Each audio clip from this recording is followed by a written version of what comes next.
বাচ্চা এই মুরব্বীদেরকে দেখলে রাস্তায় সালাম, এই হুজুর, হুজুর না, মুরব্বী কম দিত না, হুজুর বসেন, এক মুরব্বী কইয়া এমন আমি আর রাস্তা দিয়ে হাঁটতাম পারি না, আমি মাস্ক লাগাই আড়ন লাগে হন মার হাবা কর ওইটান না, এই ওনারে বসাই দেন, কথা বলেন না, সবাই পড়ে না আমিন। যেই কথাগুলো বলছিলাম, আমরা এই দিনের মার্কাজটা যদি সুন্দরভাবে তৈরি করতে পারি, এই মার্কাজটা একদিন কিয়ামতের ময়দানে নাজাতের উসিলা হবে। এই জেলেগুলো এখানে যারা পড়বে, মুরব্বী হেঁটে যাবে, সালাম দেবে, আসসালামু আলাইকুম।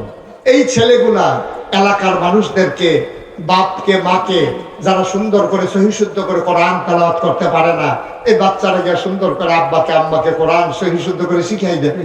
এই সমাজের বুকে ইনসাফ কায়েম করবে, এই সমাজের ভিতরে অন্যায় ও বিচার একদিন দূর করবে। এমন একটা প্রজন্ম এই মাদ্রাসার মাধ্যমে বের হবে ইনশাআল্লাহ। যেহেতু ওনারা আমার আত্মীয়, মাদ্রাসার যিনি, উনি দৌড়ে দৌড়ে আমার দরবারে ছুটে গিয়েছেন, আমাকে আনার জন্য অস্থির হয়ে গেছেন। আপা দুলাভাই ওখান থেকে ফোন করেছে, আমি কোনোভাবে আর না করতে পারিনি। সামনের কথা যেমন তেমন, পিছের কথা সাংঘাতিক। এখানে দাঁড়াই থাকার কোনো দরকার নাই, নামেন।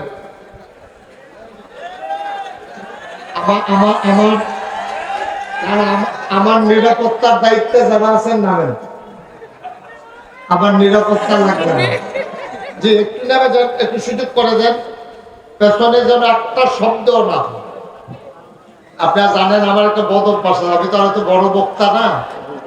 বড় বক্তারা দেখছি ওয়াজের সময় আরো চিল্লা পাল্লা করলেও সমস্যা হয়, আমি ছোট মানুষ। ওয়াজের সময় কথা বললে আমি মারাত্মক বিরক্ত হই, আমি কথাই আর বলতে পারি না। দয়া করে যাদের মোবাইল আছে, উনি মোবাইলটা ধরাতে একটা উপকার হয়েছে, মনে হয়েছে আমার। যাদের মোবাইল আছে মোবাইলগুলো বন্ধ করে দেন, সাইলেন্ট করে দেন অথবা বন্ধ করে দেন। আপনি যদি জরুরি কোনো কল আসে, কল লিস্ট দেখে আপনি কল ব্যাক করবেন। আওয়াজ যেন না হয়, এটাই আমার অনুরোধ, আর কিচ্ছু করা লাগবে না। আমি বুঝতেছি প্রচন্ড গরম, আজকে মাত্রাতিরিক্ত গরম। ভাদ্র মাসের গরম বেশি হয়, রোদের তাপও বেশি হয়। এরপরে আমি দেখছি আমরা তারা আরো দোয়া করতেছে রোদ যেন আরো বাড়ে, ওই পানি কমার লাগে আর কি। আপনাদের এদিকে তো আর এই দোয়া নাই, আমরা এদিকে দেখছি যে দোয়া করতে আছে যেন রোদ যেন আরো বেশি হয়, পানিটা যেন তাড়াতাড়ি কমে যায়। যাই হোক, যেমন হয়, আমি লম্বা সময় আপনাদেরকে বসিয়ে রাখবো না। আমি শুরুতে আল্লাহর কাছে দয়া চাই, আপনাদের কাছে দোয়া চাই। আল্লাহ যেন আমার মুখ দিয়ে সেই কথাগুলো বের করে দেন যেগুলো আমার জন্য দরকার এবং আপনাদের জন্য দরকার। আল্লাহ যেন সুযোগ দান করে দেন, সবাই করে না আমিন। বন্ধুগণ, আমি এবছর আমার ওয়াজের বয়স হলো 33 বছর। আমি কোনো ময়দান মঞ্চে এত আলেম, আমার ডাইনে বামে সামনে পেছনে অসংখ্য আলেম এখানে বসে আছেন। আমি প্রাউড ফিল করছি, আমি গর্ববোধ করছি এই জন্যে যে ওলামায়ে কেরাম, আজকে আমি তাদের চেহারার ভিতরে যে দ্যুতি দেখেছি, নূর দেখেছি, তাদের চেহারার ভিতরে যে হাসি দেখেছি, তাদের ভিতরে আমি যে আনন্দ দেখেছি, আমার মনে হয়েছে 15 বছর পরে মনে হয় তারা প্রথম করে আবার নতুন করে বুক ভরে নিঃশ্বাস নিয়েছে। এজন্যে আমি গর্বিত, আমি অভিভূত, আমি মুগ্ধ যে ওলামায়ে কেরাম এভাবে ছুটে ছুটে এসেছেন। আজকে মসজিদের মিম্বার গুলো উন্মুক্ত হয়ে গেছে, কোরআনের আলোচনা বলবে কোন ইমামের জন্য আর কোনো চিন্তার দরকার নাই। আমরা দেখেছি গত 15 বছর ধরে কোরআনের কথা বলতে গিয়ে অনেক ওলামায়ে কেরামকে নাজেহাল হতে হয়েছে। তাদের মিম্বার গুলো ওই মসজিদের সভাপতি, সেক্রেটারি আর কমিটির কাছে তাদের ইমামতিটা যেন জিম্মি হয়েছিল। আজকে প্রাণ ভরে আমরা কথা বলবো, প্রাণ ভরে কথা শুনবো, আশা করি সেই কথাগুলোর মাঝে আমরা আমাদের হৃদয়ের খোরাক নিয়ে যাব ইনশাআল্লাহ। আল্লাহ যেন তৌফিক দান করে, সবাই করে আমিন। বন্ধুগণ, আল্লাহ তাবারক ওয়া তাআলা কোরআনুল কারীমে বলেছেন, লা ইন শাকারতুম লা আযীদান্নাকুম। দুনিয়ার মানুষ আমাদেরকে বলতেছেন, সবাই শুনতেছেন? এই যে একটা ছেলে এরকম করতেছে, আপনি শুনেন? উনি কয় এত মানুষের কয় আমারে কি আর কয়নি। সবাই আল্লাহ বলতেছেন, কি বলতেছেন? লা ইন শাকারতুম। মাইকটা ঠিক করেন, মাইকম্যান এই কুয়া টুয়া যেন না দেয়, কুয়া দেওয়াইয়েন না। এত বড় একটা মাহফিলের আয়োজন, মাইকটা একবারে ক্লিয়ার করে স্মুথ করে দেন, যেন মানুষ যেন মজা করে শুনতে পারে। পড়েন আলহামদুলিল্লাহ। কেরকিরি যেন না দেয়, বাড়ি যেন না খায়। সুন্দর করে আপনার যত প্রযুক্তি আছে সবটা ব্যবহার করেন। আলহামদুলিল্লাহ বলেন। আলহামদুলিল্লাহ। তো যে কথাটুকুন বলছিলাম, যে আল্লাহ বলছেন লা ইন শাকারতুম লা আযীদান্নাকুম। আল্লাহ বলছেন তোমরা আমি তোমাদেরকে নিয়ামত বাড়াই দেব। কার কথা? কথা বলে কার কথা? মঞ্চে যারা আছেন সবাই জুড়ে বলবেন, কার কথা? ওলামায়ে কেরাম তো সারা জীবন চুপ করে ছিলেন, কোনটা কইয়া কি দুষ পড়ে। আর যার দুষ নাই, যাই বড় কইতে থাকবে। কার কথা? লা ইন শাকারতুম, তোমরা যদি শুকরিয়া আদায় করো, লা আযীদান্নাকুম, তাইলে আমি তোমাদেরকে নিয়ামত বাড়াই দেব। সুবহানাল্লাহ বলবেন না? এই ওয়াদা কার? এই ওয়াদা কার? আল্লাহ যা বলেন তা করেন নাকি করেন না? করেন। আল্লাহ আমাদের মতো নয়। আমাদের তো নেতার মঞ্চে বক্তৃতা একরকম, কাজ হইল আরেক রকম, ঠিক কিনা বলেন? কথা বলে আমরা পালাই না, মানুষ খোঁজার আগেই পাওয়া গেল না, ঠিক কিনা? সুতরাং কথায় আর কাজের ভিতরে কি নাই? আল্লাহর কথায় কাজে মিল আছে নাকি নাই? আল্লাহ তাবারক ওয়া তাআলা মানুষের খুশির জন্য বলেন না, তিনি তার ফান্ডামেন্টাল যে ডিসিশন এগুলো আল্লাহ জানিয়ে দেন। আল্লাহ বলে দিয়েছেন আমি নিয়ামত বাড়াই দেব, শর্ত হইল একটা, যদি তোমরা শুকরিয়া আদায় করো। সুবহানাল্লাহ বলবেন না? তাহলে শুকরিয়া আদায় করব কার? আল্লাহ। জুড়ে বলেন কার? আল্লাহ। শুকরিয়া আদায় করব কার? আমি দেখলাম আমার পরশু দিনও মাহফিল ছিল এক জায়গায়, ইন্ডিয়ান বর্ডারে। 11 বছর পরে আমি সেই জায়গায় যেতে পেরেছি। বাকি 11টা বছর অনেকবার উদ্যোগ নেওয়া হয়েছে, কিছু মানুষের জন্য আমি সেখানে যেতে পারিনি। মানুষ আমাকে জড়িয়ে ধরে কেঁদেছে, তারা প্রাণ উজাড় করে, তারা একেবারে খুশি মনে এই গরমের দিনে, আজকেও জনসমুদ্রে পরিণত হয়ে গেছে। ওই দিনও দেখলাম তারা যে প্যান্ডেল করেছে, আমি যাওয়ার আগে প্যান্ডেল শেষ। শেষ কি মানে ভেঙে গেছে, মানে পুরো ভরাট হয়ে গেছে আর কি। আমি যাওয়ার পরে যা কারবার হয়েছে, কয়েকজনে দেখছি লটকুনি খাইয়ে রয়েছে বাসের ভিতরে দৌড়িয়া দেওয়ার। আমি কইছি ভাই এত টেনশন করার দরকার নাই, ওয়াজ শেষ হইলে আমি কতক্ষণ দাঁড়ায়াম, আপনারা কতক্ষণ চাইয়া থাকবেন, তারপরে অত টেনশনের দরকার নেই। আমিন কর। সেই কথাটুকুন বলছিলাম,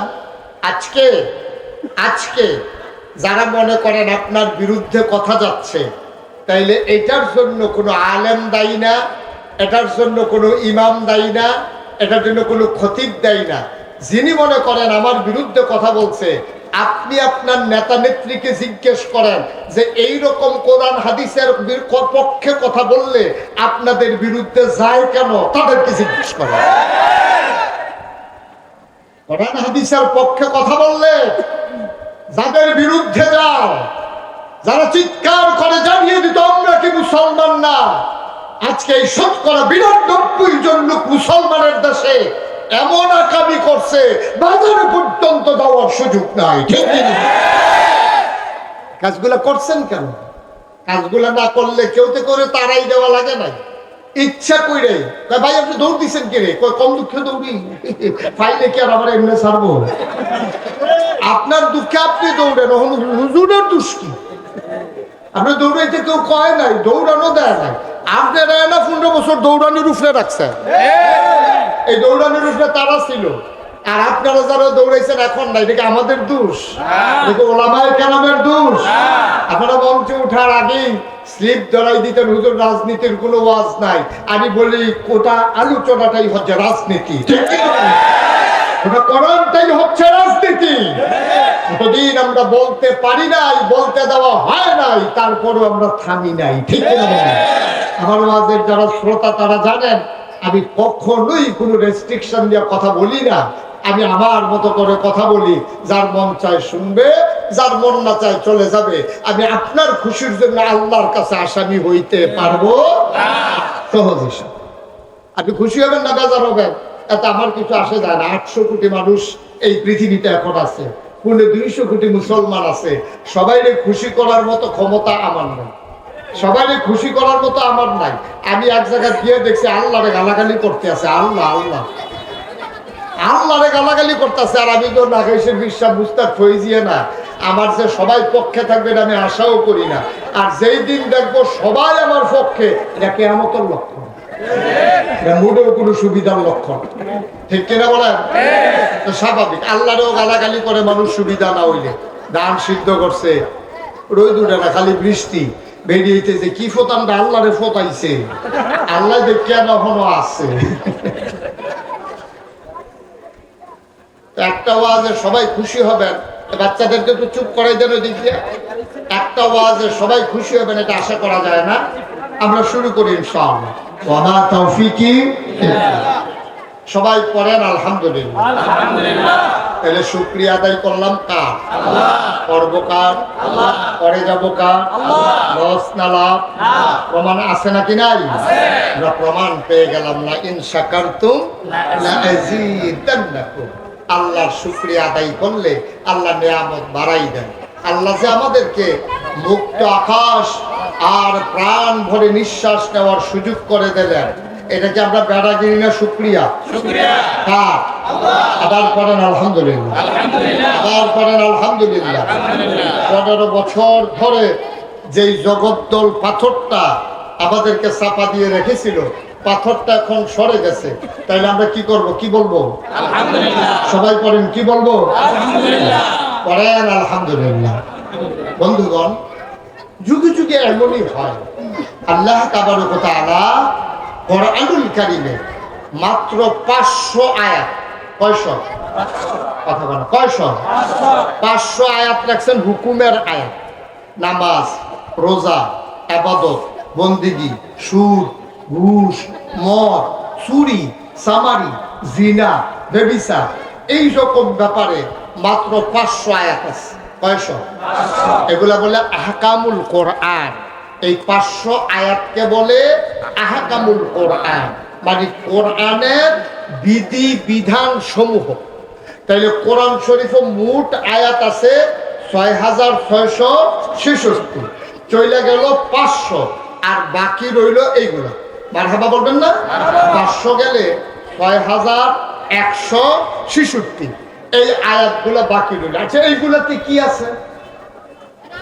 নামাজের কথা, হজের কথা, রোজার কথা, জিকির আজকারের কথা, পর্দা পুশিদার কথা, সম্পদ বন্টনের কথা, চুরি চামারির কথা, ডাকাতির কথা, লুণ্ঠন, মানুষের সম্পদ লুণ্ঠন করার কথা, জোর করে ক্ষমতা দখল করার কথা, ক্ষমতায় যারা যাবে তাদের পরিণতির কথা, সব মিলিয়ে জিলিয়ে আছে 500। তাইলে 6166। বাকি আয়াতে কি আছে? বাকি আয়াতে আছে শিক্ষা।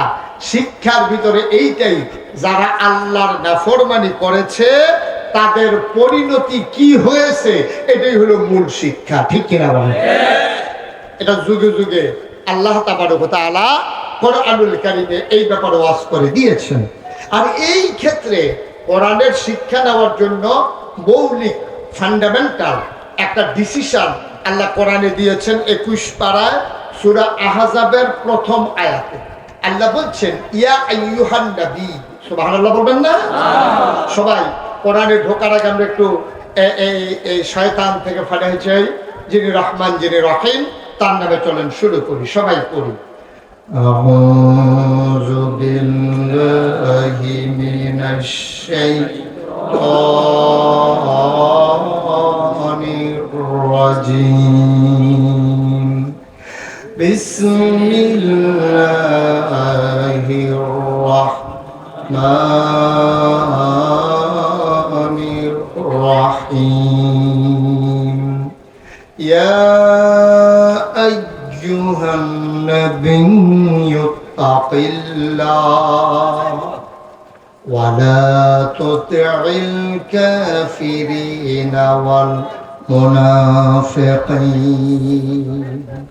21 পারায় প্রথম সূরা সূরার নাম সূরা আহজাব 73টা আয়াত 9টা রুকু আল্লাহ তাবারক ওয়া তাআলা কত সুন্দর করে ওয়াজ করে দিলেন ইয়া আইয়ুহান নবী হে নবী আত্তাকিল্লাহ আপনি ভয় পাবেন শুধুমাত্র কেবলমাত্র একমাত্র আমার আল্লাহকে বলেন সুবহানাল্লাহ আল্লাহ তাবারক ওয়া তাআলা আপনার মেনশন করলেন নবীকে টার্গেট করলেন নবীকে ডাক দিলেন এই ইয়া আইয়ুহান নবী হে নবী মুফাসসিরিনে কেরাম মুহাদ্দিসিনে কেরাম মুফতিয়ানে আহজাম উলামায়ে কেরাম সবাই মিলে একমত হয়ে গেল যদিও এখানে নবীজিরে ডাক দিছে এই ডাকের ভিতরে বানসারামপুর আকানগর মাদ্রাসার প্রাঙ্গণে যারা আইছে এই ডাকের ভিতরে তারও আছে সুবহানাল্লাহ বলবেন না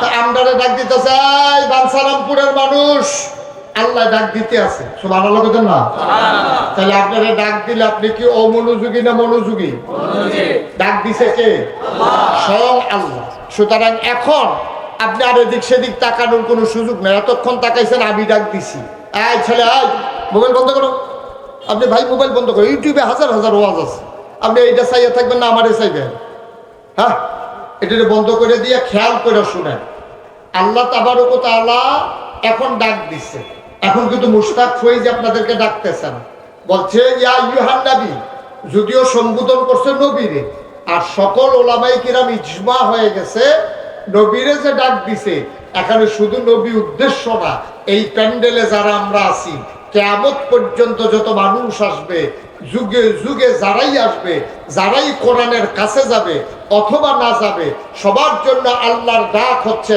এই শুনো তারপরে বলছি জি আল্লাহ বলেন আল্লাহ তাকাল্লাহ তোমরা ভয় পাবা শুধুমাত্র কেবলমাত্র একমাত্র আমার আল্লাহকে সুবহানাল্লাহ বলেন আমরা ভয় পাবো কারে যারা দাঁড়াই আছেন তারা আর বলার দরকার নাই আমরা ভয় পাবো কারে আল্লাহকে আল্লাহ বলছেন হে নবী আপনি ভয় পাবেন আল্লাহকে তাইলে এখন প্রশ্ন হলো নবী কি আল্লাহরে ভয় পায় না নবী তো নিজেই কোরআনের ধারক বাহক তিনি হচ্ছেন শারি'আ তিনি শরীয়ত প্রণেতা তিনি হচ্ছে উসওয়াতুন হাসানা তিনি হচ্ছেন মডেল তিনি হচ্ছেন আইডল তিনি হচ্ছেন আইকন তিনি হচ্ছেন আমাদের জন্য আদর্শ পৃথিবীতে আমার দেশের ছেলেরা মেয়েরা যারই ফ্যাশন মনে করো যাকে আইডল মনে করো তারা মনে করে ইন্ডিয়ান যারা নায়ক নায়িকা ব্রাজিলের যারা খেলোয়াড় আর্জেন্টিনার যারা খেলোয়াড় তারা চুল কাটে কেমনে হাতে এই মোবাইলের ভিতরে হাতার চুল কাটার ছবি লইয়া সেলুনে গিয়ে উঠছে সেলুনের হাতে কবে এটা কিটা কয় এইটার মতো চুল কাটবা এখান দিয়ে 2টা রেখ দিবা কয় কতক্ষণ আগে এটা তো মাত্র 2টা রেখে না তো তার আবার জিগাইছে হাতে ফার বানিয়ে রহ হুদা 2টা কতক্ষণ আগে তার 6টা রেখ দিয়ে দিছি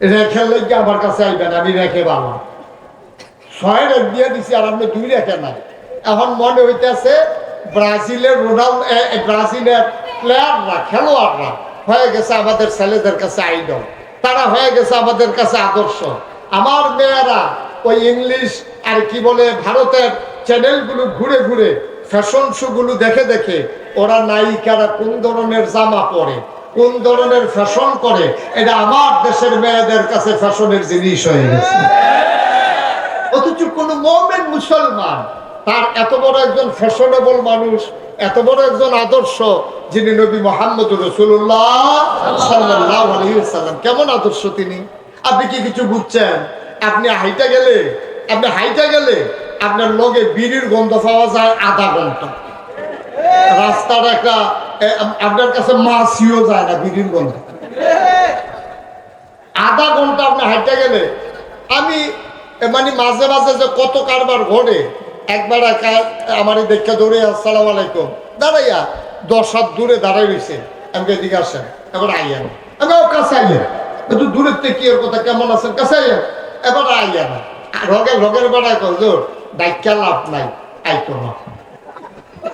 আমি সমস্যা কি, আমি ডাকতে আছি, এবার আইতো না, এবার আমার দিকে দৌড় দিয়ে আইলো, এবার ওহন আইতো না গিরে হুজুর বিড়ি টেনে আইছে, আপনি তো গন্ধ খাইয়া লেগে লেগে এবার 10 হাত দূরে দাঁড়াই রয়েছে। আর আমার নবী যেই নবীজি রাস্তা দিয়ে হেঁটে গেলে, মনে করেন আপনারা আকানগর গ্রাম দিয়ে হেঁটে গেছে, 1 মাস পরে এক সাহাবা আসছে, আইসা দোকানদারে জিজ্ঞেস করে, ভাই এই রাস্তা দিয়ে কি নবীজি হাইটা গেছে? সুবহানাল্লাহ বলবেন। কি বুঝলেন আপনি? কি বুঝলেন আপনি?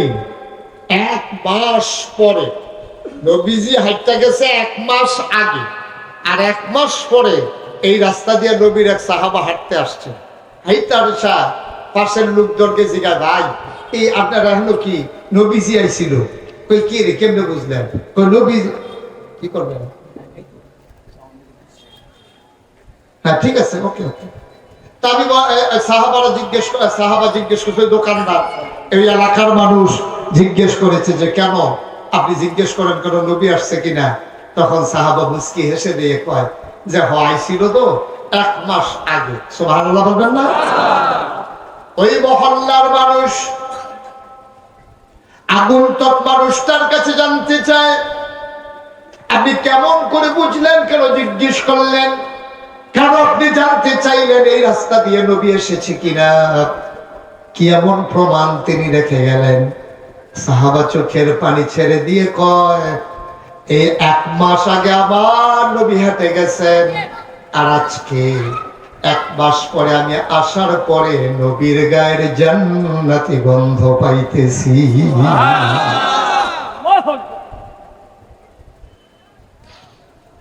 এমন একজন নবী তোমার আমার নবী, এই নবীকে পাঠানোর পর আল্লাহ ঘোষণা দিয়ে দিলেন, লাকাদ কানা লাকুম ফি রাসূলিল্লাহি উসওয়াতুন হাসানাহ।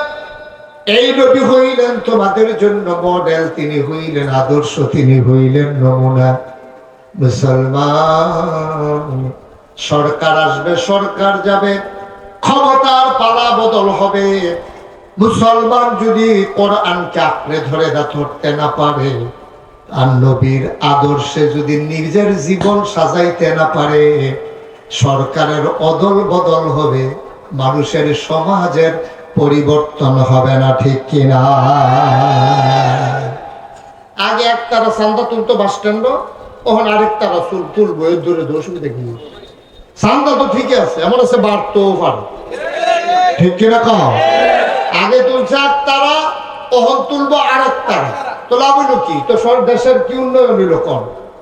আগে ফিডা খাইছি একতারার, ওখান ফিডা খাইবেন আরেকতারা, তো হেই দিয়ে তো ফিডা তো হেই দিয়ে, তো লাভ হইল কি? লাভ হবে তখনই, আজকের মাহফিল এমন একটা সময় আপনারা দিয়েছেন, এটা একটা লাভের মাহফিল, এটা একটা দিক নির্দেশনার মাহফিল, এটা আজকে জীবনকে পাল্টে দেওয়ার মাহফিল। ছেলেরা যেমন করে আমার বাংলাদেশকে পাল্টে দিয়েছে বৈষম্য বিরোধী ছাত্র আন্দোলনের মাধ্যমে, আজকে আগানগরের মাহফিল এই এলাকার সমাজ বিনির্মাণে আজকে পাল্টে দেবে আজকের এই মাহফিল, ঠিক কিনা বলো?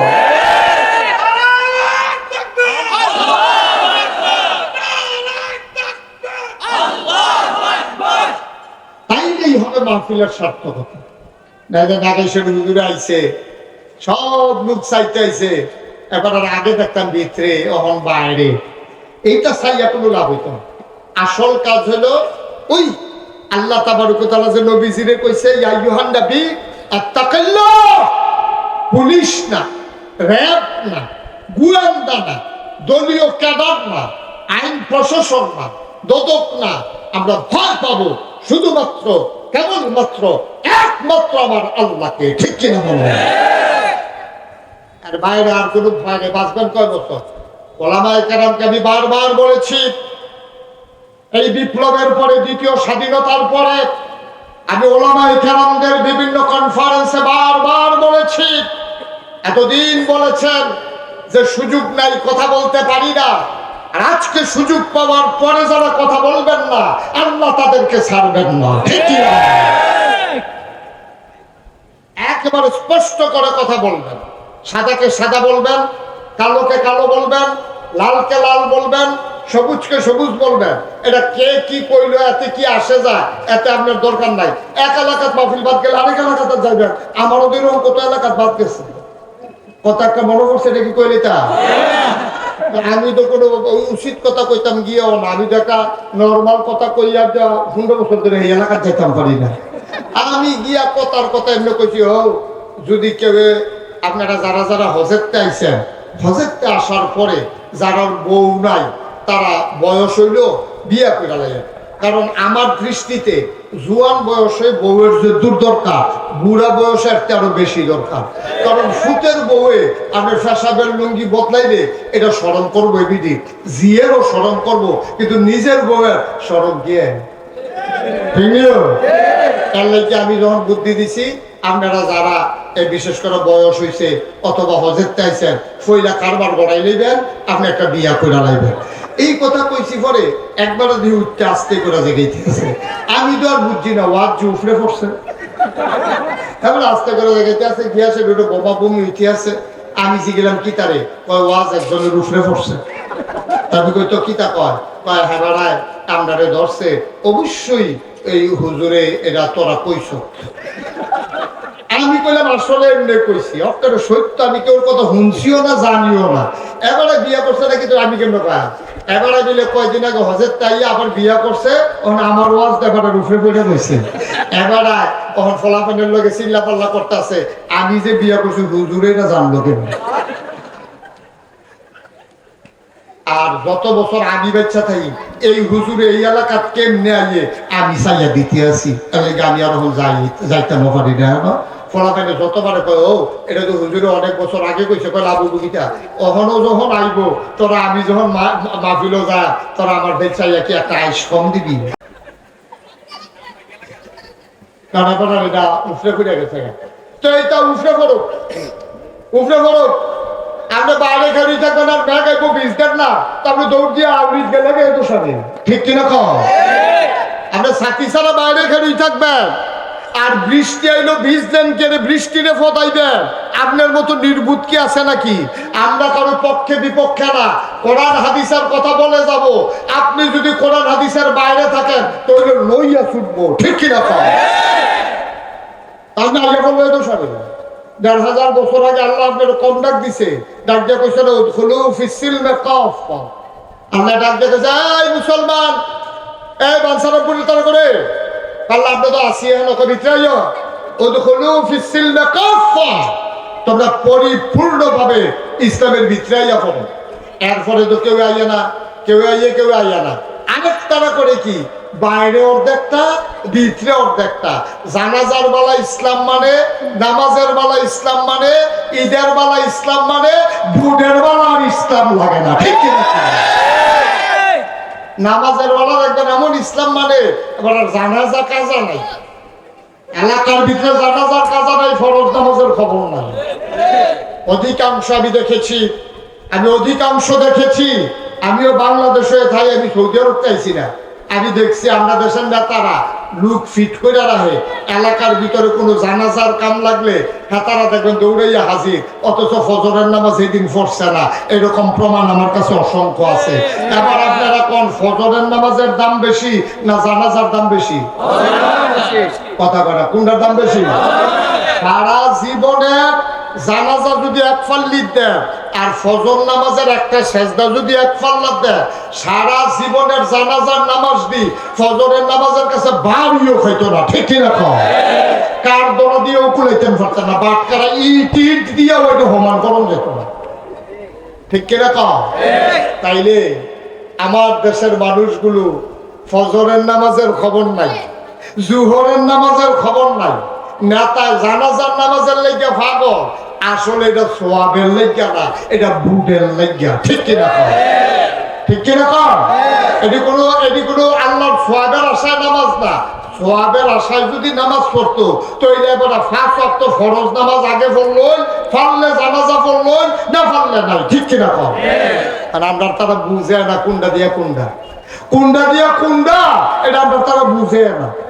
নোয়াখালী হুজুর যে ওয়াজ করতে আইছে, হুজুর আইয়া ওয়াজ করতেছে, সিহন সিহন কথা কয়। মানুষ কয় এই হুজুরে তো সব জানি না, হুজুরের সিহন বুদ্ধি ভালো। তো হুজুর মাহফিলের ভিতরে একজনে জিজ্ঞাসা, হুজুর আপনি যেমনি জানাজা লইয়া ফরজ নামাজ লইয়া যেমনি ওয়াজ করতে আছে, আমরা কি আর লেগে জানাজা ফরজ নাই? হুজুরে তো আমি তো না করছি না, তো জানাজা পড়বেন, তবে জানাজা না পড়লে এত গুনাহ হইতো না।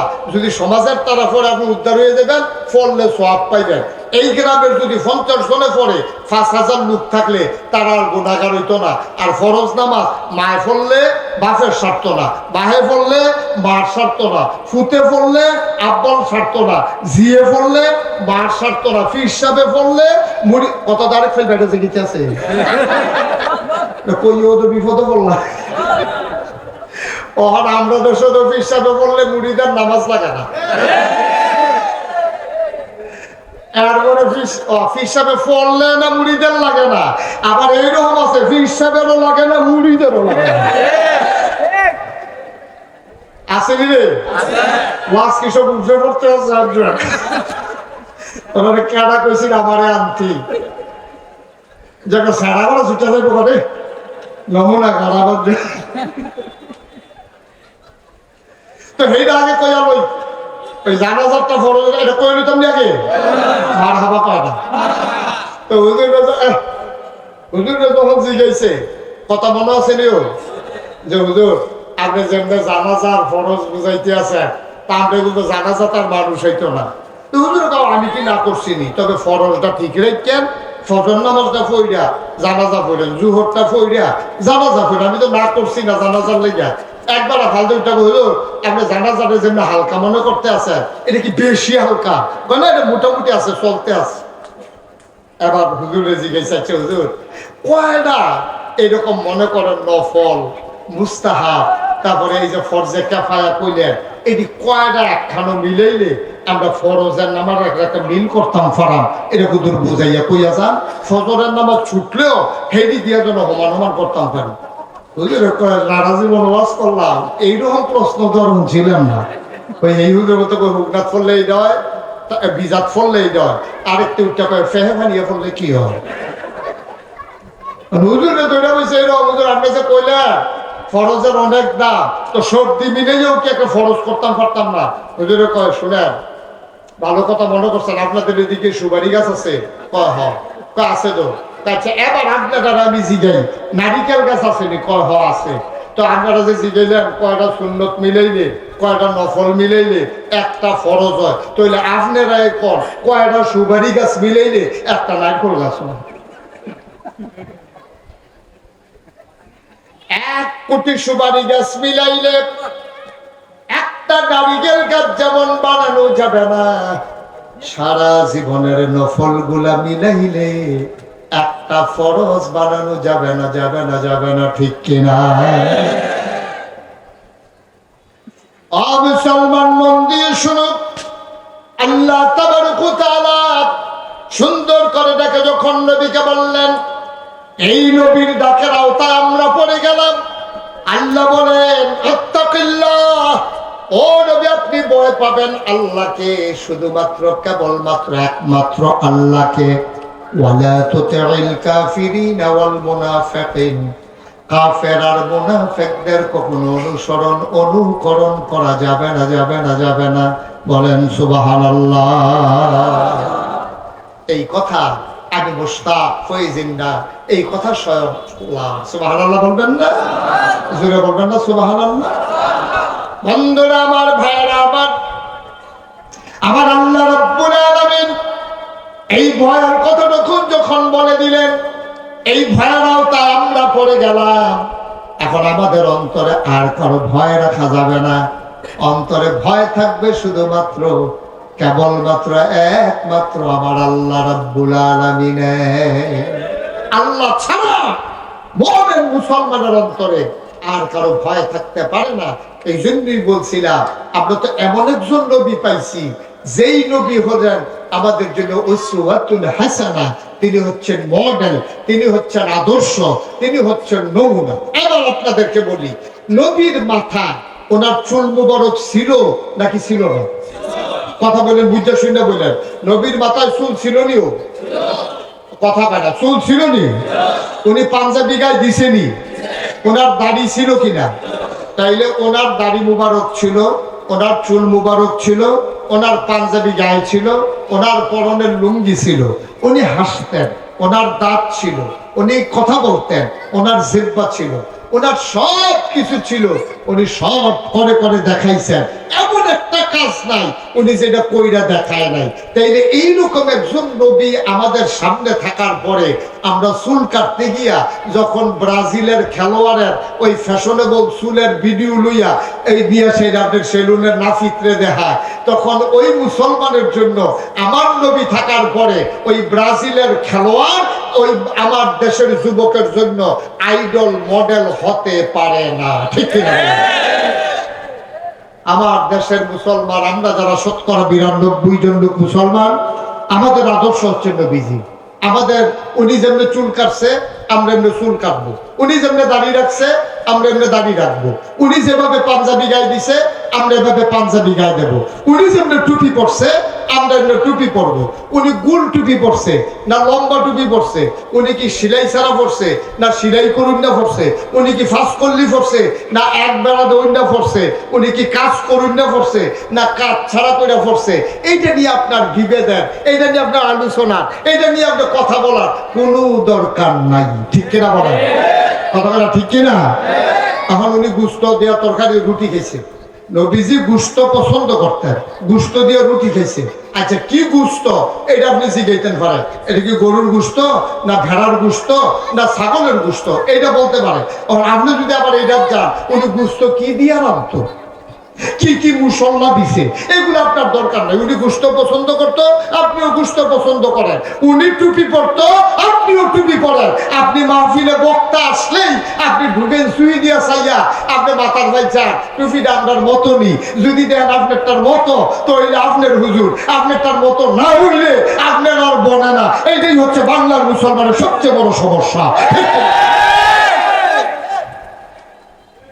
আজব কারণ, আজব কারবার কি? অহন মুসলমান সিনে টুপি দিয়া, অহন মুসলমান সিনে পাঞ্জাবি দিয়া, অহন মুসলমান সিনে নমুনা দিয়া না, এটা দিয়া মুসলমান সুরতের চাইতে মনে রাখবেন সিরতের দাম কোটি গুণ বেশি। সুরত সহজ, আপনি একবারে দাড়ি রাখছেন না, মনে করেন 1 মাস যদি আপনি দাড়ি না কামান তো এটা দাড়ি হবে। আপনি 20 টাকা দিয়ে তো টুপি পাওয়া যায়, পাঞ্জাবির কত বাড়াইয়া ফেন দিয়ে সুইটটা ফলাবেন, ঈদের পাঞ্জাবির চাইতে আপনি কারো বড় হয়ে যায়। সুতরাং পাঞ্জাবির নাম ইসলাম না, পাঞ্জাবির গুরুত্ব আছে, আবার ভুল বুঝছেন না। পাঞ্জাবি শুধু পাঞ্জাবির নাম ইসলাম না, শুধু টুপির নাম ইসলাম না, শুধু এই আপনার নমুনা একটা ধরনের এটার নাম ইসলাম না। এই নমুনার যেমন ইসলামের দাম আছে, এর চাইতে বেশি দাম হইল ওই ইসলামের চরিত্র নিজের জীবনে ধারণ করা। ঠিক কিনা বলেন?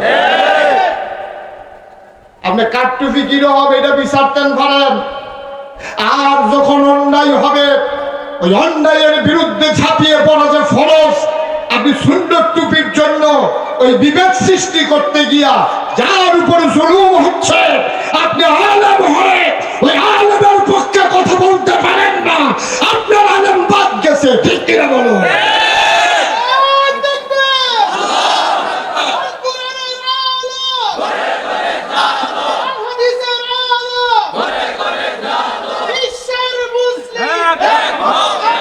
সবাই করা আমিন। এখন আমাদের রাখবার দরকার আছে নাকি নাই? বিনয়ের সাথে, বিনয়ের সাথে আমি কাউরে খোসা দিয়া কথা বলা খুব পছন্দ কম করি, কারণ আমার একটা বিশ্বাস আছে বুঝাইয়া যে এটা করান যায়, গুতাইয়া এটা করান যায়, বরঞ্চ দূরে সরে যায়। কেন? খাউস দিলে আরাম লাগে, ডাবাইয়া দিলে তো হারাই জিজ্ঞা, খাউস দিলে তো আরামে লাগে। হয়তো ভাইটা দিয়ে বইয়া দিছে ভাত না, কয় কি তার ভাত হচ্ছে কেন, ভাত আমি কিন্তু আরাম লাগে। যখন একটু ডাবাইয়া দিছে ফোরানি দিয়ে উঠছে তখন এনাতে চিল্লান দেয়, চিল্লান পর্যন্ত যাওয়া যেত না। ওলামায়ে কেরাম যারা আছেন, আমি বিনয়ের সাথে আপনাদেরকে মিনতি করি, আমাদের এই বিভেদের সুযোগ নিছে এই সিটার বাটপাড়ের দলে। ঠিক কিনা বলেন? আমরা যদি সব হুজুর হইয়া যাই হল আমি যে লাগাইছেন ফিসা আমি যদি আমার কাছে কেউ মুড়ি ধুইতে আইলে আমি যদি কই বেলা মেজির আমি মুড়ি বানাই না আমি কইয়ে দিলাম মনে করেন যে নামাজ পড়া খুব খেয়াল করেন শিরন কথা আমার কাছে মুড়ি ধুইতে আইছে একবার আমি কইলাম যে আমি বেনামাজিরে মুড়ি বানাই না হেবারা বাড়িয়ে কি তো দেবো জানে কত দরবারতে খবর দেয় যাই না আর এবারে বললে মুড়ি বানায় না কিতা পেতাম রে কারবার কি কারবার কি কারবার কই দে আজকে যদি বাঞ্ছারামপুর আকানগরের সকল আলেমরা সব মসজিদের ইমামরা সিদ্ধান্ত নেয় যেই মানুষটা নামাজ পড়বে না তার জানাজা আমরা পড়ব না যদি বাঞ্ছারামপুর আকানগর গ্রামে এই এলাকার সব ওলামায়ে কেরাম একমত হয় আর সবাই যদি এটার উপরে অটল থাকতে পারে আমি সাদা কাগজে লেখা দিতে পারি এই এলাকায় বেনামাজি থাকবে না ঠিক না তাহলে সমস্যাটা কোন জায়গা সমস্যাটা আছে এক জায়গা সমস্যাটা হলো এই জায়গা এখন এক হুজুরে কইছে বেনামাজির জানাজা পড়াই না এবারে বাড়ি আসে রাখা এবারা 50 টাকা কসপিটা নোট দিলে কত হুজুর ঘুরে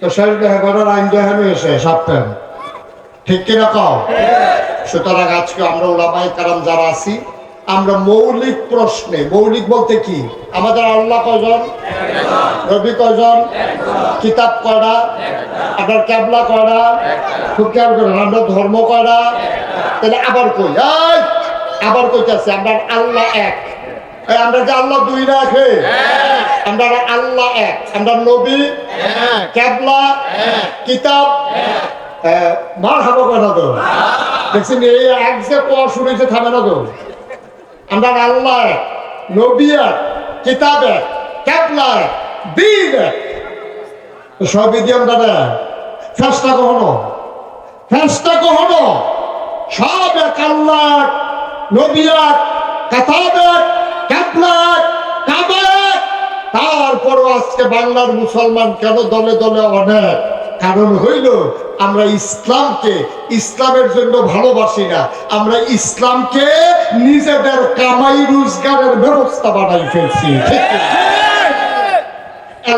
আমরা এক হইতাম পারছি না আর কিছু কিছু বাটফার সিটারের দলে আমরা আবার ব্যবহার করে আরো সহজ করে করতে আসছি কঠিন কোনো ওয়াজের দরকার নেই ভৌরা ক্ষেতের বাইরে দিয়ে 4 জন একটা যাইতেছে কোন ইচ্ছা কি আদারে কোন ইচ্ছা আরো বুঝেননি আপনারা যেটা চাইয়া রয়েছে মনে হয় বিশর্তে আইছে তারা কোন ইচ্ছা আরো চিনে নেই একটা বাবার কি তারা কোন ইচ্ছা বুঝেন না কোন ইচ্ছা মাই যে দিয়া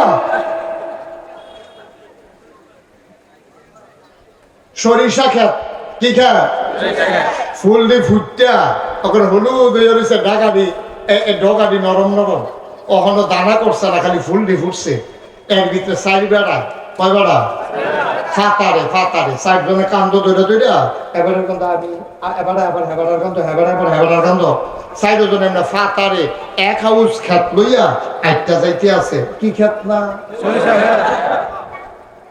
সরিষা ক্ষেতের যখন ফুলটা ফুটে গাছের ডগাটা এটা কি নরম না শক্ত না নরম ফাড়া দিলে কি এটা আস্তা তাহলে ভাইয়া দিটা কয়জনে আটতে আছে ফিসে না ফাতারে 4 জনে কান্দ ধরে একটা আউস জায়গা লইয়া এবার আটতে আছে যেবার আর ক্ষেত্রা এবার নমুনা কিরম এবারে মনে না খাবে না এবার বাইতে জানালা দিয়া দেখছে 4 বেড়ায় ক্ষেতের মাইদে দিয়া এক হাউস জায়গা লইয়া কান্দ ধরে ফিসে গেল তো মন্ডারে বুঝ দেওয়া যায় এক হাউস জায়গা লইয়া তারা সামনের দিকে আইটা যাইতে আছে এবারে গাড়িটা লই উঠতে দিছে দৌড় আচ্ছা যা করে কোনো ফিটটা হতে না এখন গৃহস্থ কয়জন আদিন্য কয়জন এখন ফিট তো গেলে কি গৃহস্থে ফিটা খাইব আর আদিন্য ফিটা খাইব না গৃহস্থে ফিটা খাইব এই তো মাশাআল্লাহ সিহন বুঝেন তো মাশাআল্লাহ আমরা এলাকার তারা ফিটাফিটি করেছে এটা যত জ্ঞান হইছে ফিটার কথাটা কইলেই বুঝা না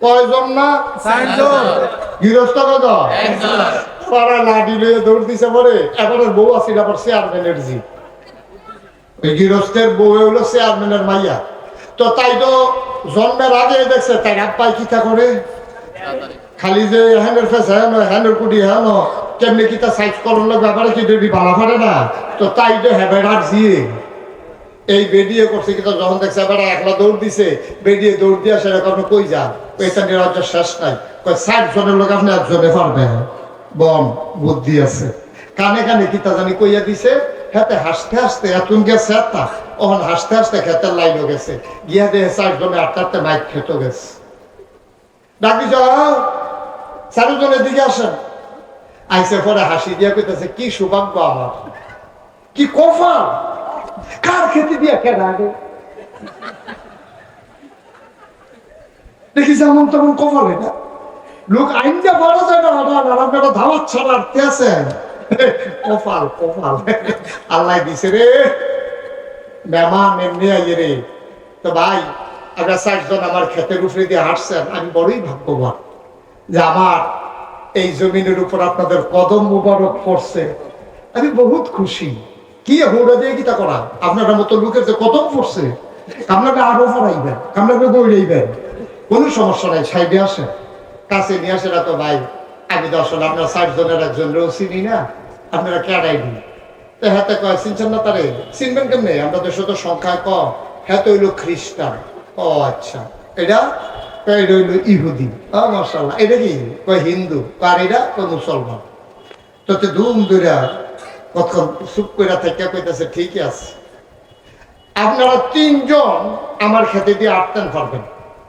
মুসলমান হিন্দু খ্রিস্টান কে রে মুসলমান তো আবার ভাইয়ে এবার আপনার আমার খেতে দিয়ে আটবো নাহলে বৌড়া পাতা দিয়ে ঝুল বানাইয়া খাইবো অসুবিধা কি এটা কোনো সমস্যা না এটা পারবো এবার মুসলমান হিসাবে আমার খেতের বাইরে দিয়ে আটতে পারবো এই কথা কইয়া সেটা মুসলমানরা আত লইয়া লাইছে আপনি হিন্দু না কহ তো আমরা হিন্দু মুসলমান ভাই ভাই আপনার কাছে নাই করলো আমরা খাই আমরা কাছে নাই করলো আপনারা খান এটা তো আমরা মিল করে চলন না করা তো আপনি আটতেন না আমার খেতে দিয়ে আমি আবার আপনার খেতে দিয়ে আটান না এটা কোনো সমস্যা না তো হিন্দু আইসে আত মুসলমান আইসে খ্রিস্টান কেন না খ্রিস্টান গেল তা আমিও না হ্যাঁ খ্রিস্টান অর্থ করবো নবীজি কইছে আহালে কিতাবদের ভিতরে সবচেয়ে বেশি খাতির হইব মুসলমানের খ্রিস্টানরার লোকে ইহুদি কেন তা আমিও না নবীজি কইছে যেহন চাইবা কুবাই নেই যাবো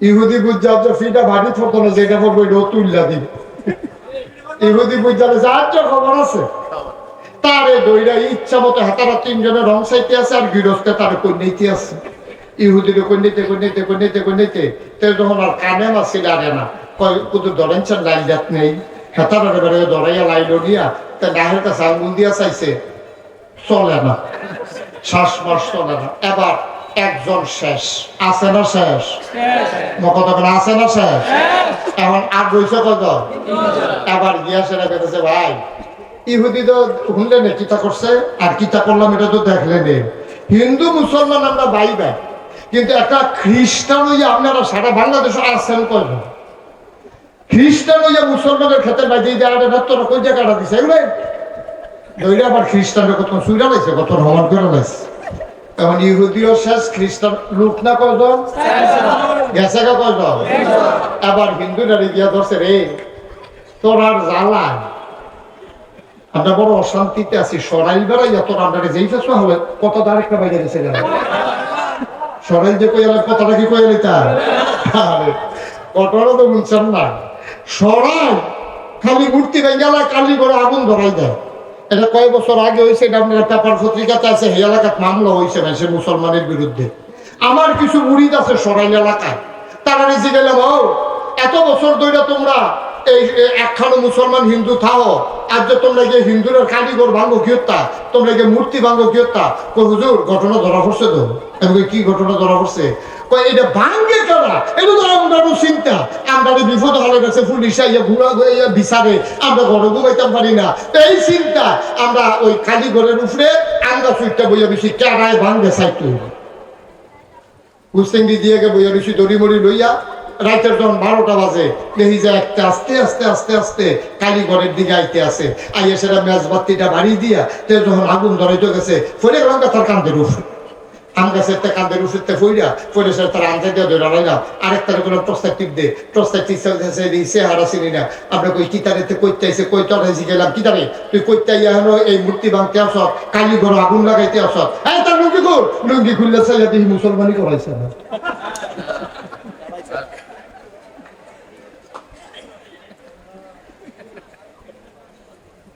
কামড়ার কাম লাগে তারা তারা এত আমি গানলাইকে তো আমি অজ কই আমরার ফলাবেন মূর্তি ভাঙ্গ বৃত্ত আমরা ফলাবেন কি এত আজাইরা এটা ইটে ভাঙ্গার মেশিন দিয়ে মূর্তি ভাঙ্গ বৃত্ত ঠিক এই কারবার হইলো আমরা দেশ এবার ওই যে কথাটা কইতাম ইসলাম এই তারা না কয়জন রে আবিন না সাইজ হইছে কয়জন আবার 3 নম্বরে হিন্দুটারে ধরছে ধরে কইবাড়া তোরা বড় নিজেরা মূর্তি ভেঙে আপনার উপরে দোষ দেশে আসতে হয়েছে খেত কোন চারটি তোরে কি দুইটা না দিয়া শান্তি আছে তারে কখন ফিরছে 3 জন শেষ এবার মুসলমানরে গিয়া কয় ভাই হ্যাঁ তারা তো আমরা ধরবেন না তারা তো চাইবে আমরা ক্ষতি করতো আপনি মুসলমান হইয়া আপনি আরেক মুসলমান ভাইয়ের ক্ষেতের উপরে দিয়ে আদেন আপনি রেখে দিতে কম দিলে আমার ফুসবো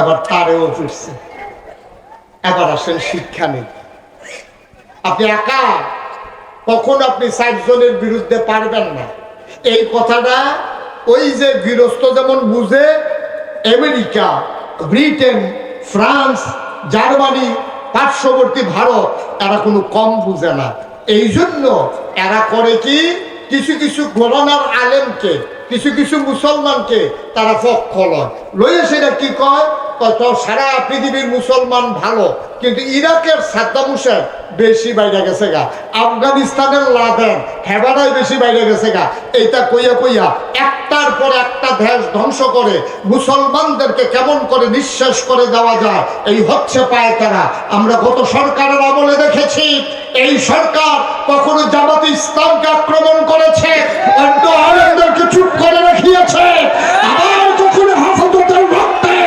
আবার সাম্রাজ্যত্বের রক্তে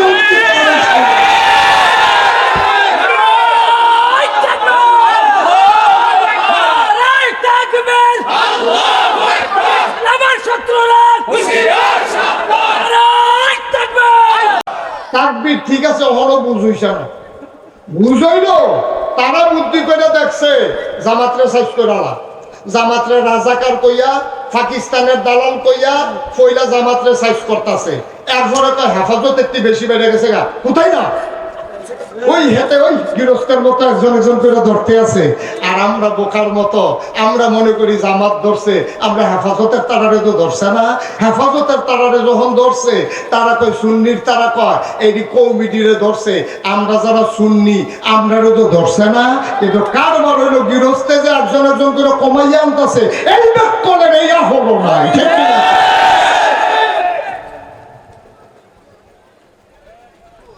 আমরা এমন বোকা আমরা এমন নির্ভুত একজন হুজুরে মারা আরেক হুজুর আইসা তোমার এই চিন্তা নাই এই হুজুরের পরে তেজে ফিরুন না খাইচত্তা রইছে তো খালি হুজুর দেখলে এই ফিরে ও জামানার ফিরটা সারছে এরপরে না তুমি রইছ এই আহলটাও দাম রান্না ঠিক কিনা কর কষ্ট হইতেছে বোধহয় না কষ্ট নিয়েন না এখন সময় হয়েছে আমরা যারা আল্লাহকে আল্লাহ কয়জন নবী কয়জন কিবলা কয়টা কিতাব কয়টা দিন কয়টা আমাদের আল্লাহ আমাদের নবী এক আমাদের কিবলা এক আমাদের কাবা এক আমাদের দ্বীন ইসলাম এক সুতরাং বাংলাদেশে যেই ঘরানার আলেম হবে যেখানে একজন মুসলমান থাকবে সবাই মিলে আজকে থেকে আমরা আজকে থেকে ঘোষণা দিল আমরাও সবাই মিলে এক ঠিক আছে কিনা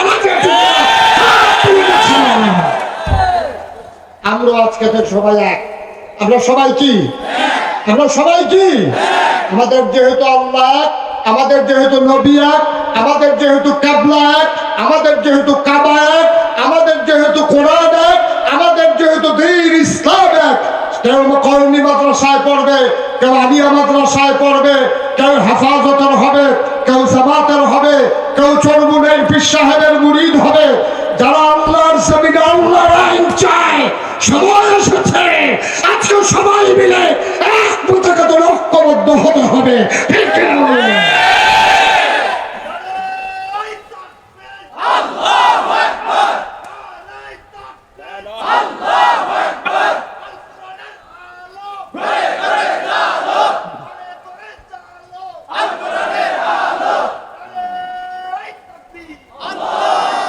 সবাই করেন আমিন। এই যে আমার বেয়াই যারা এই মাদ্রাসার আয়োজন করেছে, এই মাদ্রাসার জমিনটা দিয়েছেন তিনি আমার তালুই, আমার চাচাতো বোনের শ্বশুর জনাব মিজানুর রহমান, না উনি আমার চাচাতো বোনের শ্বশুর। অনেকবার দুলাভাই আমেরিকাতে থাকে, আমাকে বারবার বলেছিল আসার জন্য, কখনো আসা হয়ে ওঠেনি, কিন্তু আমি ঠিকই আসলাম। কিন্তু এখন আর উনি বাংলাদেশে নেই, আমেরিকাতে আছে। সুতরাং আপনারা, আর আমার তালুইজি তো দুনিয়াতেই নাই, আমার তালুইজি দুনিয়া থেকে বিদায় হয়ে গেছেন। আর আমার দুলাভাই আমেরিকাতে থাকেন, আপা সহ, আমার ভাগ্নেরা সহ। ওনারা এই জায়গাটা আমার সাথে পরামর্শ করেছিলেন, এই জায়গাটা আমরা কি করব। আমি বলি কি করতে চান? দিনই কোনো প্রতিষ্ঠান। আমি ওনাদেরকে উদ্বুদ্ধ করেছি, আমি ওনাদেরকে পরামর্শ দিয়েছি, ওনারা এই মহৎ উদ্যোগ নিয়েছে, জমিন দিয়েছে দিনই প্রতিষ্ঠান করার জন্য। আজকে বিনয়ের সাথে এই এলাকার ওলামায়ে কেরাম যারা আছেন, আমি আপনাদের সবাইকে বলবো, এটাকে কোনো দলের বানাইয়েন না, এটাকে কোনো মতের বানাইয়েন না, এটার কোনো পথের বানাইয়েন না। এটা মুসলমানদের একটা মার কাজ, ঠিক কিনা বলেন? এটা মুসলমানদের একটা মার কাজ হবে। এখান থেকে আমার আগে যিনি কথা বলেছিলেন, আমি খুব খুশি হয়েছি, এখান থেকে দিনের মুজাহিদ বের হবে। দিনের মুজাহিদ মানে, আমরা মুজাহিদ মানে শুনলে মনে করেন ফিরেবিটি উঠে আছে নাকি? দিনের মুজাহিদ মানে হচ্ছে দিনটাকে পাহারা দেবে, বেনামাজিরা নামাজি বানাবে, বেরোজগারের রোজগার বানাবে। বাবা ইন্তেকাল করে যে সন্তান আল্লাহু আকবার বলে, বাবার জানাজার সামনে দাঁড়িয়ে যাবে, ঠিক কিনা বলেন? এর চাইতে বড় পাওয়া একজন বাবার জীবনে কি আছে? একজন বাবার জীবনে এর চাইতে বড় পাওয়া আর কি আছে? সুতরাং এই মাদ্রাসাটা যেন সুন্দরভাবে কিয়ামতের ময়দানে আমাদের জন্য যেন নাজাতের উসিলা হয়, সবাই কোনা আমিন। এখান থেকে সেই মুআদ্দাব ছাত্র বের হবে, যেই ছেলেগুলা বাচ্চার এই মুরব্বীদেরকে দেখলে রাস্তায় সালাম, এই হুজুর, হুজুর না, মুরব্বী কম দিত না, হুজুর বসেন, এক মুরব্বী কইয়া এমন আমি আর রাস্তা দিয়ে হাঁটতাম পারিনি, আমি মাস্ক লাগাইয়া আড়ন লাগে হন মার হাবা কর ওইটান না, এই ওনারা বসাই দেন, কথা বলেন না, সবাই বলেন আমিন। যেই কথাগুলো বলছিলাম, আমরা এই দিনের মার্কাজটা যদি সুন্দরভাবে তৈরি করতে পারি, এই মার্কাজটা একদিন কিয়ামতের ময়দানে নাজাতের উসিলা হবে। এই জেলেগুলো এখানে যারা পড়বে, মুরব্বী হেঁটে যাবে, সালাম দেবে, আসসালামু আলাইকুম। এই ছেলেগুলা এলাকার মানুষদেরকে, বাপকে মাকে যারা সুন্দর করে সহিশুদ্ধ করে কোরআন তেলাওয়াত করতে পারে না, এই বাচ্চারা গিয়ে সুন্দর করে আব্বাকে আম্মাকে কোরআন সহিশুদ্ধ করে শিখাই দেবে। এই সমাজের বুকে ইনসাফ কায়েম করবে, এই সমাজের ভিতরে অন্যায় ও বিচার একদিন দূর করবে। এমন একটা প্রজন্ম এই মাদ্রাসার মাধ্যমে বের হবে ইনশাআল্লাহ। যেহেতু ওনারা আমার আত্মীয়, মাদ্রাসার যিনি, উনি দৌড়ে দৌড়ে আমার দরবারে ছুটে গিয়েছেন, আমাকে আনার জন্য অস্থির হয়ে গেছেন।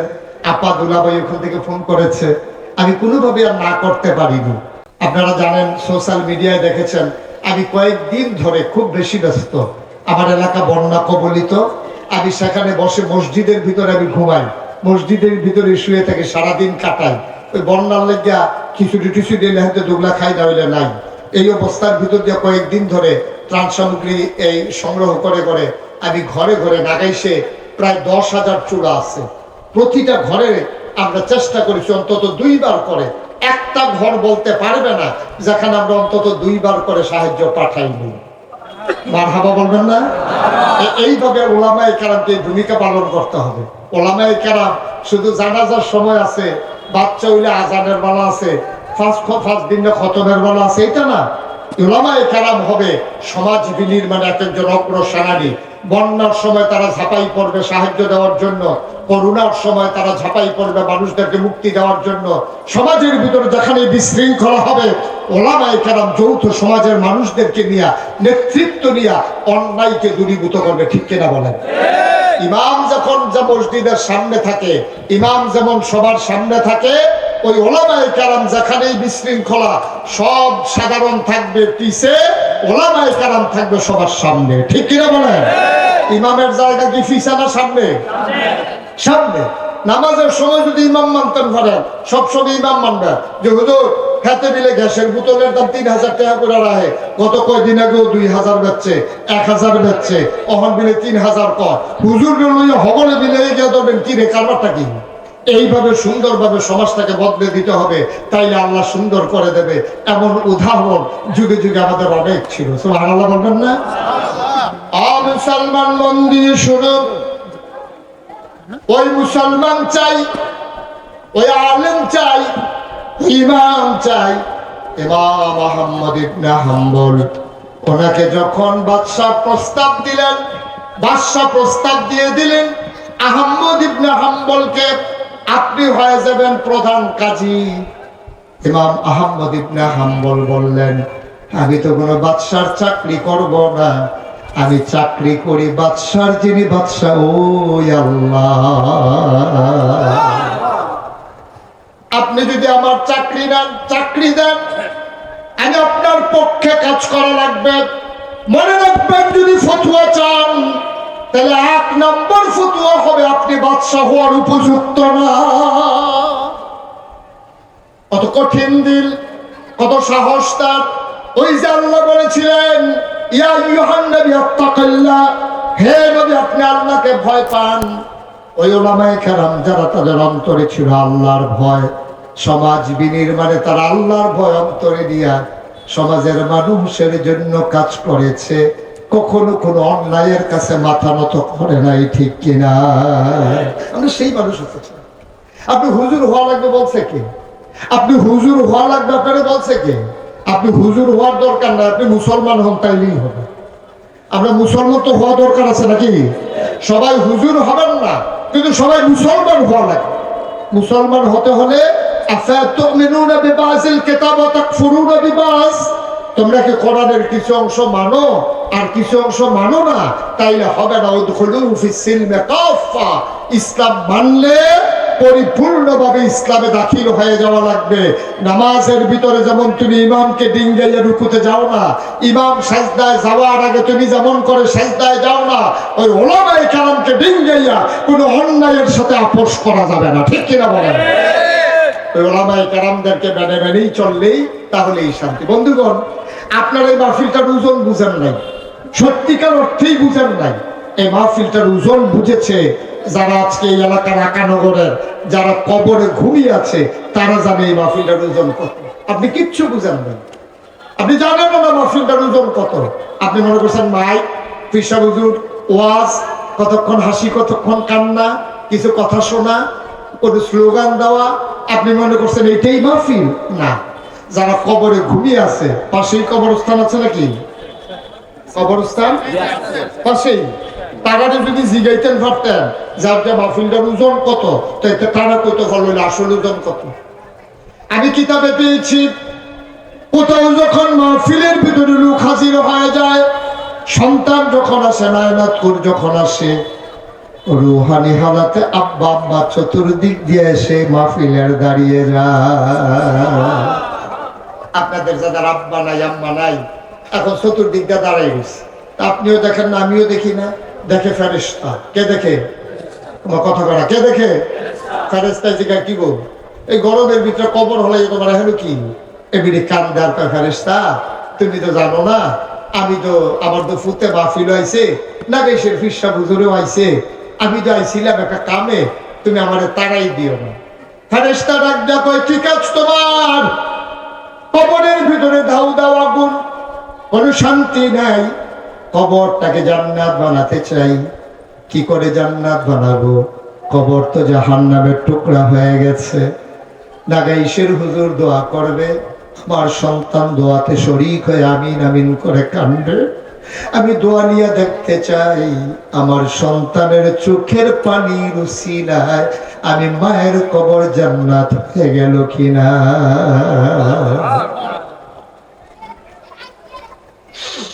লাগানগরের মুসলমান, এই মা যারা কবরে শোয়াইছ, এই বাবা যারা কবরে শোয়াইছ, তুমি দেখো না আমি দেখি না, মা বাবা মাহফিলের চতুর্পাশ দিয়া দাঁড়ায় অপেক্ষা করে কখন সন্তান দোয়া করে দেবে, কবরে জান্নাত হয়ে গেল কিনা, গিয়া খবরে খবরে খোঁজ খবর নেবে। মুসলমান, ওয়াজ শুনেছো, কথা শুনেছো, প্রচন্ড গরমের মাঝে বসেছি, একটা লোক উঠে যাও নাই। মিনতি আমার একটা আবদার, আমরা দোয়া না করে একজন মুসলমানও বাড়িতে যাব না ইনশাআল্লাহ। সবাই রাজি আছেন ইনশাআল্লাহ? এই যে তেজে যাইতে আছে, হাতে কি ইনশাআল্লাহ কই যাইতে আছে? এক বসেন সবাই, আমিন কম। আমি এখনই দোয়া করে দেব। দোয়া করে আব্বার জন্য দোয়ার দরকার আছে নাকি নাই? আমি অনেক মাহফিলে বলি, আপনি যে দোয়া না করে চলে যান, আপনি যাওয়ার আগে দিয়া কাগজ কলম থাকলে একটা লাইন লেখা যান। আপনি সাদা কাগজটা হাতে নিয়ে লেখেন যে আপনি যে দোয়া না করে চলে গেলেন, আপনার আব্বা আম্মার জন্যই তো দোয়া করতেন। আপনি যে আপনার আব্বা আম্মার জন্য দোয়া না করে চলে গেলেন, এবার আপনি সাদা কাগজে লেখেন আপনি যেদিন মরে যাবেন, আপনার ছেলে যেদিন মাহফিলে আসবে, সেই দিন সেই বাচ্চাটাও আপনার জন্য দোয়া না করেই সে চলে যাবে। ঠিক কিনা বলেন? কারণ আপনি শিখেন নাই তো, আপনি আপনার আব্বার লেগে দোয়া করছেন না, আপনার লেগে আপনার ফুতে দোয়া করবে, আশা করেন কেমনে? কেমনে আশা করেন? সবাই মিলে আমরা দোয়া করে তারপরে যাবে। একজন লোক উঠেন না, আমরা দোয়া করে যাব। সবাই কোন আমিন। আব্বা যার নাই, আম্মা যার নাই, আজকে রাতের বেলা যদি আম্মা একটা চিৎকার দেয়, পেটের ব্যথা আর সইতে পারি না, আপনি ডাক্তারের কাছে নেওয়ার জন্য স্থির হয়ে যাবেন, পাগল হয়ে যাবেন। যত লক্ষ টাকা লাগুক আপনি অপারেশন করে নেবেন। আপনি দুনিয়ার কষ্টকে এত ভয় পান, আপনার আম্মা আপনার আব্বা কবরে কেমনে আছে আপনি একদিন বাবার কবরের পাশে গিয়া ডাক দিয়া জিজ্ঞেস করেন নাই? আমি মুশতাক ফয়েজি, আমার আব্বা নাই। 85 সালে আমার আব্বা মারা গেছেন। আমার আব্বা ডাকার বয়স তখনও শেষ হয়ে যায় না, আমি ছোট মানুষ। বাপ কারে কয় ভালো করে বুঝিও নাই। এখন যখন ছোট ছোট বাচ্চারা দোয়া চায়, বাবার জন্য যখন মুসাফির হাত বাড়িয়ে দেয়, আমার বাবার চেহারা পুরোপুরি আমি মনেও করতে পারি না। আমার বাবার চেহারাটা মনের আয়নায় আমি ভাসিয়ে নিতে চাই। অমুসলমান, আমার আব্বা নাই, আমার মন চায় আহারে আব্বা যদি থাকতো। কত বুড়া বুড়া মানুষেরও তো আব্বা আছে, আমার তো আব্বা নাই। আমি 11 বছর বয়সে আব্বা হারিয়েছি। আমার মন চায় যদি আব্বা বলে একটা ডাক দিতে পারতাম। ও আকানগরের মানুষ, আমার যেমন মন চায়, যার বাপ নাই তোমারও তো মন চায়। মাঝে মাঝে মাঝ রাতে আমি কবরস্থানের পাশে গিয়া বসি, আমি আব্বার কবরের কাছে গিয়া বসে আব্বার লোকে গুনগুন করে কথা কই। আমি আব্বারে জিজ্ঞেস করি, আব্বা ও আব্বা, বাংলাদেশে তো এখন প্রচন্ড গরম, আপনার কবরের ভিতরে গরম আছে নাকি জান্নাতের ঠান্ডা ঢুকে গেছে? আমি কত কথা আব্বার লোকে কই, আমি কত কথা কই। আমি আব্বারে ডাকি, আমার আব্বা একটা কথার জবাবও আমারে দেয় না।